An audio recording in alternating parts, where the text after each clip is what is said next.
For several years I worked as a call center agent. I spent my days calling people, trying to sell them various things.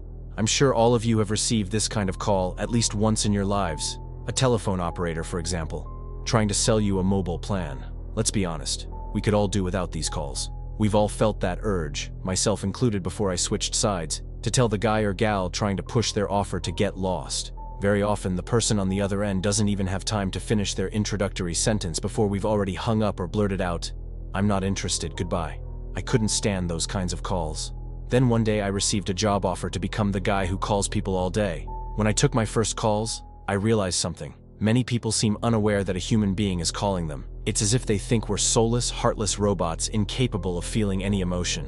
I do exactly as I'm told. I follow the script given to me, and I don't decide whom I should or shouldn't call. As a result, I often got shut down, and not always very politely. That wasn't the only downside of the job. It was repetitive, too. We kept saying the same thing over and over, and the days were long. There were, however, some positives. Whenever I managed to sell a subscription to someone I didn't even know from Adam to Eve, I must admit I was filled with a sense of pride. That didn't completely erase the inconveniences, but over time I got used to it. I had developed my little routines. Then one day, a phone call turned my life upside down. This was about a year ago. That call terrified me. I lost sleep for several weeks.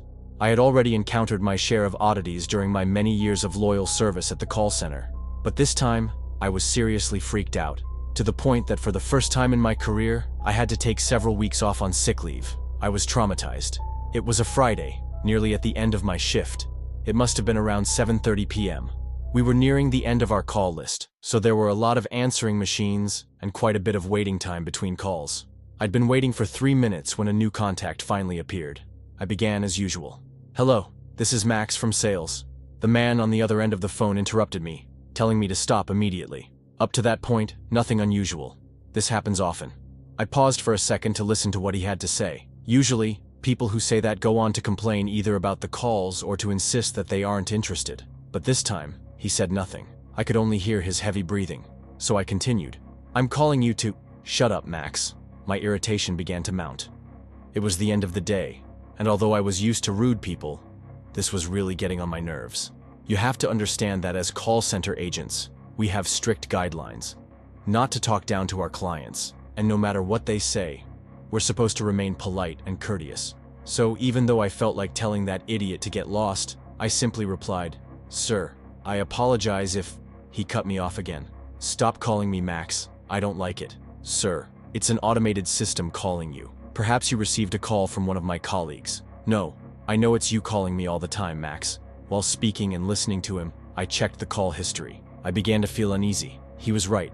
It was always my name on the record. I had always sent him to voicemail. He had never answered before. This was the first time. To you, it might not seem strange at all, but I assure you it wasn't normal that I was always the one reaching this guy. On a call platform, there are several teams. In mine, there were nearly 20 people. The calls are distributed randomly by software among the available agents. Logically, my name shouldn't have been the only one showing up in the history. The system had already called him 8 times that month, and it was always me who got through, never one of my colleagues. I tried to reassure myself by thinking that perhaps the software was malfunctioning. It wouldn't have been the first time. The fact that my name appeared systematically must have been a bug, and the guy had no way of knowing that. The same number was always calling him, and that annoyed him. He wasn't singling me out specifically. "If we contact you, it's because—" He interrupted me once more. "I told you to shut up, Tom." I was stunned. Max is just a pseudonym I use among many others. My real name is Tom. How could he know that?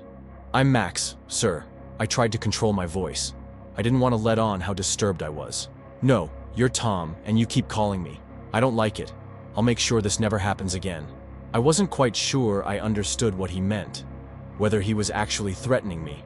My eyes were fixed on his name as I tried to recall if I recognized it from somewhere, or if it wasn't just a bad joke from a friend who recognized my voice. But no matter how hard I looked, his name was completely unknown to me.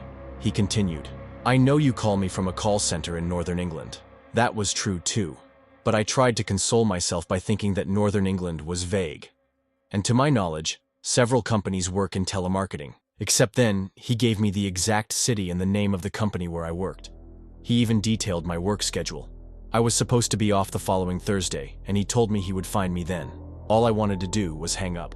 But you're not allowed to hang up on a customer. I still tell myself that if I had hung up, no one would have blamed me. It was an exceptional case. Instead, I sat there like an idiot, eyes glued to the computer, continuing to listen. I'll make you stop harassing people. Your navy blue scarf will be very useful to shut your big mouth. Then he hung up. I was paralyzed. Needless to say, I was indeed wearing a navy blue scarf. I sat there doing nothing for a good 5 minutes, my hands trembling. My colleagues noticed that something was wrong and asked what was happening. Since the calls were recorded, my supervisor listened to the conversation. I still hoped it was a joke, that my boss would say, "It's nothing, don't worry." But instead, I saw him break down as the recording played. The police were contacted. I was interrogated to confirm that I truly didn't know who my caller was. An investigation took place, and afterward I refused to go back to work.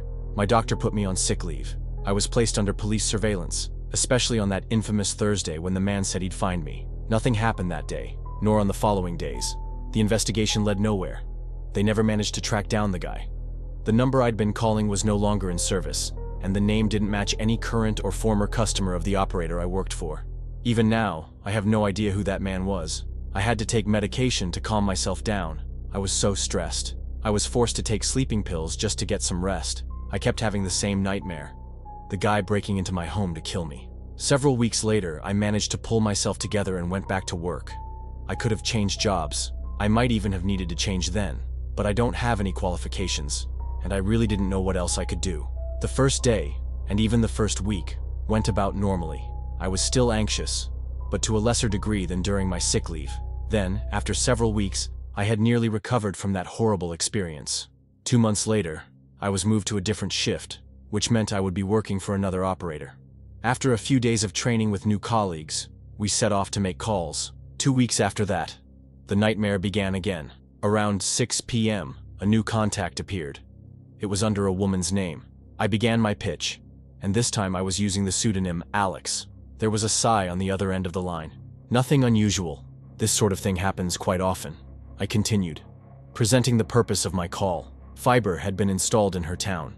"Is that you again, Tom?" It was the same voice as before. I was petrified, unable to move or utter a word. How was it that I kept getting this psycho? It wasn't the same name. I was sure of it. I had been traumatized enough not to forget it. He continued, "I missed our appointment. You were too surrounded. For a brief moment, I even considered being lenient. But you've called me 6 times now, Tom. I'm not going to let this slide. See you soon." He hung up. I checked the call history, and once again, he was right. I had called him 5 times before today, and I had always sent him straight to voicemail. The nightmare was repeating itself. I reported it again to my superiors, and another investigation took place. But unsurprisingly, it led nowhere. It was impossible to trace this man. That very day, I decided to quit. I never set foot in a call center again. Weeks and months passed. I found a job as a sales clerk in a shop. I thought I was finally done with all that when one day a blocked number called my cell phone. I answered automatically. "Don't think I've forgotten you, Tom. Nice leather jacket." It was him. I hung up immediately. He didn't try to call back. I thought I was going to faint from terror. How had he gotten my cell number? The most terrifying part was that I actually did own a leather jacket. He was out there somewhere, and he was watching me. I looked around. There were people everywhere. I was in a shopping mall, but no one seemed to be staring or watching me. I blended into the crowd, and once outside the mall, I ran to the nearest police station. I figured that if I ran fast enough, no matter where that guy was, I'd manage to shake him off. Once again, the police were of no help. It was impossible to trace the call. Of course. After that, I changed my number and even moved to another region, hoping that would be enough to escape that lunatic. I have panic attacks every time my phone rings. For a while, I even considered giving up having a cell phone altogether. It has been 5 months since that last call. Nothing has happened since. I keep trying to convince myself it was just a tasteless joke. Having changed my number and moved, I tell myself there's no way for that guy to find me. And yet, I'm writing all of this today because I need help. For the past 2 hours, my cell phone hasn't stopped ringing. It's a blocked number, and I'm too scared to answer. It's the middle of the night, and I'm too afraid to leave my home. I'm sure it's him, and that he's watching me from somewhere. Have you ever truly experienced silence? I'm not talking about those moments when your family, friends, or other close people are quiet, and all electrical appliances are turned off or absent altogether. Even in such cases, you can still hear the chirping of crickets outside the window, the soft whistle of the wind, and finally, the sound of your own breathing. Until recently, I had never given this much thought. My life flowed in an ordinary, even mundane routine. The only inconvenience I had to deal with was the long commute to work, which forced me to leave home long before sunrise. The salary there was quite decent for our small town, so quitting was out of the question. Besides, my job as a train assembler wasn't too exhausting. Only occasionally did I complain about being called in the middle of the night to ensure the movement of trains carrying classified or not so classified cargo. The incident I want to tell you about happened on one of those nights. The meteorologists called the weather in our region a true anomaly. Indeed, periods of thaw were constantly replaced by extreme frosts, which naturally had a devastating effect on both nature and city infrastructure. Trees, covered in thick layers of ice, couldn't bear their own weight, and fell onto frozen power lines. The utility services simply couldn't keep up with every case, so we often had to sit without electricity for long periods. That evening, as I sat in the dim light of a small wax candle, I wasn't at all surprised when my phone rang. "John, hey, we need you to cover a shift and move a couple of trains. Sam can't make it. He got into a car accident because of the icy roads. Can you help us out?" After hanging up, I sighed deeply and reluctantly started getting ready for work. When I stepped outside, I was met with a surreal sight. The entire city, which could be easily seen from the small hill where my house was located, was plunged into complete darkness. Not a single streetlight, not a single window of the countless apartment buildings showed any sign of life. It was as if the city had frozen over, locked in ice, and an absolute silence reigned over the streets. As I exhaled, I watched my breath instantly turn into thick vapor. And at that very moment, something strange happened. I realized that for just 1 second, just a fleeting instant, I had experienced complete and utter silence. Apparently, my exhale had coincided with the beat of my heart, causing even the internal noise of my own body to fall silent, leaving me completely alone with absolute stillness. At that moment, it felt as if nature itself had died. Even the wind had ceased. The cries of night birds were absent, and not even the distant creak of a collapsing tree could be heard. At first, I was simply amazed by this moment of silence. But then, at the very edge of my vision, in the twilight illuminated only by the faint glow of the moon, I noticed a shadow, weak, almost unreal, swaying slowly from side to side as if moved by non-existent winds. It lasted only a few moments. Later I would find myself recalling this scene over and over again, like a detective analyzing crime scene photos, uncovering new and shocking details each time. In that brief instant, I barely shifted my gaze, just enough to take in more of the yard. And in that moment, my breath caught in my throat. The entire yard, no, the entire city within my sight, was filled with similar figures. They varied in size and shape. Some looked human, with 2 arms and 2 legs, while others seemed to have stepped straight out of a science fiction novel.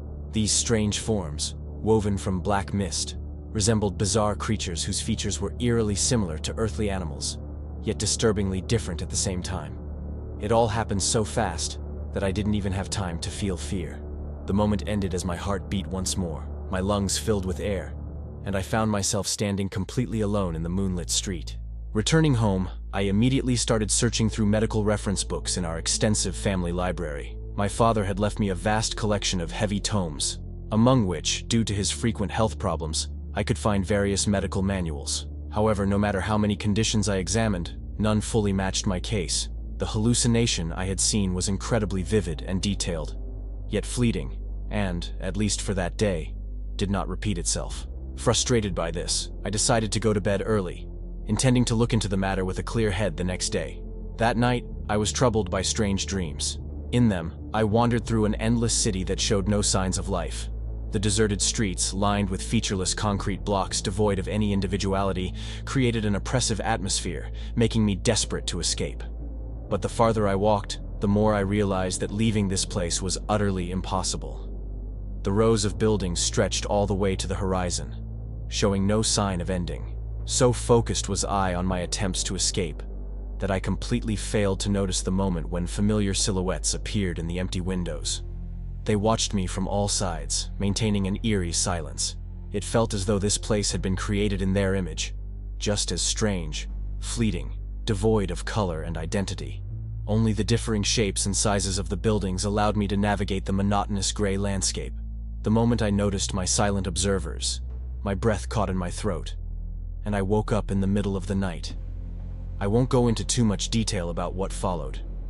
Each attempt to fall back asleep brought the same nightmare, where unknown entities studied me from every angle. It felt as if they were watching with scientific curiosity, examining my behavior and habits. My further attempts to uncover the nature of this phenomenon were fruitless. Once electricity became more stable in our city, I immediately scoured every possible forum and thematic website. But, to my great disappointment, I found nothing but obvious fabrications about cryptids and ancient monsters. Exhausted from countless sleepless nights, I stumbled upon a video that randomly appeared in my newsfeed. In it, a narrator, speaking in a hushed, almost hypnotic voice, discussed the impact of civilization's noise and human voices on animals. Research has shown that even the fiercest predators tend to avoid places where the noise suggests the presence of humans. The arguments presented by the host of the program led me to a thought, a theory that I will share with you while I still have time. Animals avoid humans because, on a subconscious level, they recognize us as super predators, an overwhelming danger, an encounter with which could have catastrophic consequences. For centuries, humans have hunted and exterminated them, instilling a deeply ingrained fear woven into their very essence, their genetic code, if you will. But what if they are not the only ones guided by this logic?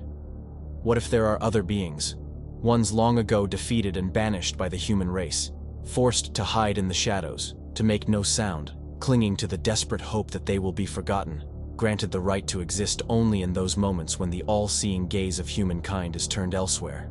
And I, like a nightmare crashing into their existence, shattered their disguise, exposing an entire species of creatures previously unknown, creatures that had so carefully avoided our sight.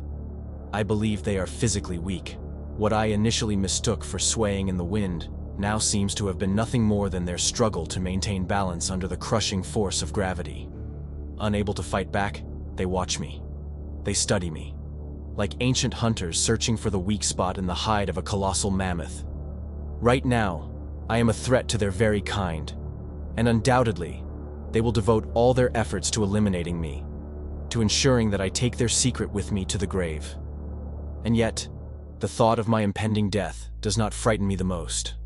I have long accepted that the collective mind of this ancient race will soon find a solution to its problem, but more and more, I wonder what will happen when these creatures, for the first time in countless centuries, finally manage to defeat the indomitable beast. Perhaps they will retreat once again into the shadows, continuing their miserable existence as they always have. Or perhaps, having tasted human blood, they will decide to fight back against the invaders. Learning to kill, they may once more try to reclaim what was rightfully theirs, and then we will be the ones forced to exist in the shadows, and only in the deepest silence will we be granted the right to take one more breath.